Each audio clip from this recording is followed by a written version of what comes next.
Let us begin with a very terse description. Cultural Marxism is a broad term which refers to the advocacy and application of critical theory, and more generally to the cultural, political, and academic influence of certain elements within the contemporary left.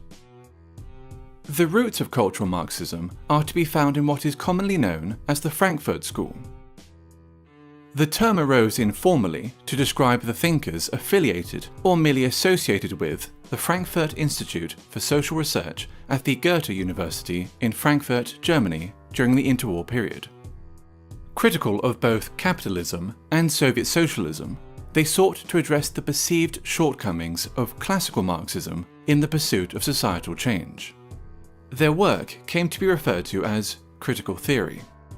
Defining or categorizing critical theory is exceptionally difficult, for it pertains to a broad, almost disparate set of ideas, individuals, and approaches. The underlying and enduring aspect of critical theory, common to all its offshoots, nonetheless, is the creation of interdisciplinary theories that might serve as instruments of social transformation. During the 1960s, the Frankfurt School critical theory gained traction with some segments of the left-wing and leftist thought in both Europe and North America. Today, its influence is felt throughout Western academia, dominating the social sciences and humanities. Gender studies and whiteness studies being two such examples. One of the most influential critical theorists and an original member of the Frankfurt School was Herbert Marcuse. A cursory glance at any paragraph written by Marcuse will set alarm bells ringing for anyone even remotely familiar with the current culture of intolerance on college and university campuses. Consider the following passage from his 1965 essay, Repressive Tolerance. The small and powerless minorities which struggle against the false consciousness and its beneficiaries must be helped. Their continued existence is more important than the preservation of abused rights and liberties, which grant constitutional powers to those who oppress these minorities. Social justice, feminism, neo-progressivism, and post-colonialism, to name but a few, are all movements inspired by or born out of critical theory, and thus all come under the umbrella of cultural Marxism. Be it gender, sexual orientation, family, race, culture, or religion, every aspect of a person's identity is to be questioned, every norm or standard in society challenged, and ideally altered in order to benefit supposedly oppressed groups. Classical Marxism saw class conflict as occurring between the bourgeoisie and the proletariat, between the haves and the have-nots. Cultural Marxism views such a conflict as existing between the oppressed and the oppressors, between those with privilege and those without it. The working class has been replaced by minorities.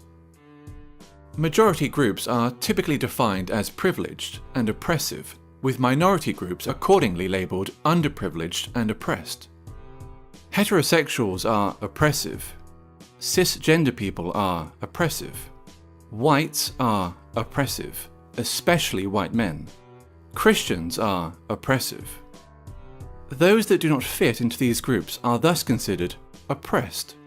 It stands to reason, therefore, that if heterosexuals are oppressors, the solution is to encourage other forms of sexuality. If whites are oppressors, the solution is racial diversity.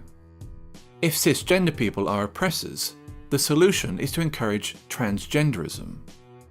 If Christians are oppressors, the solution is to propagate Islam.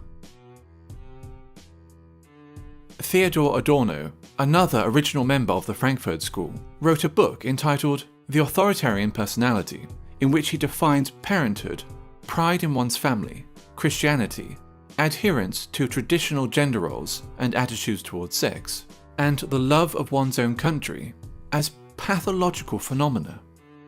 This tendency to pathologize opinions and life patterns, which are not in accordance with its own political ends, is characteristic of cultural Marxism.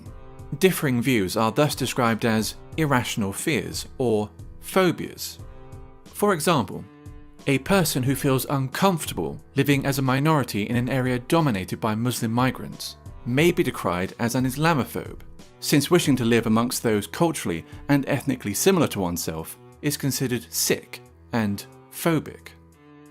When Pakistani Muslims living in Britain, by contrast, show in-group preference, converting entire sections of a town or city into a mini Pakistan, there is no sickness, no phobia, only multiculturalism.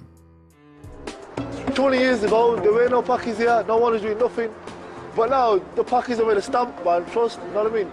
Now, think 20 years ahead, boy, fuck knows, man, this is gonna be Pakistan. Or England, it's gonna be Pakistan, man.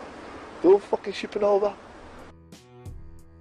A popular and propagandist manifestation of cultural Marxism is political correctness, in which media channels and social scientists make it a mandatory exercise to do the following.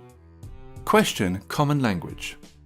Illegal immigrants, for example, are to be referred to as undocumented migrants, while ethnic discrimination is referred to as affirmative action. Their ambition to define and redefine words can be seen as a means of controlling the discourse and altering cultural norms. Racism and sexism have been redefined as a product of prejudice plus power, which leads to such ridiculous statements as, "There's no such thing as sexism against men," and "I, an ethnic minority woman, cannot be racist or sexist towards white men." Maintain an unwaveringly favourable view of groups which are marked as being oppressed. Islam is a religion of peace. Black Lives Matter is a peaceful, legitimate protest movement.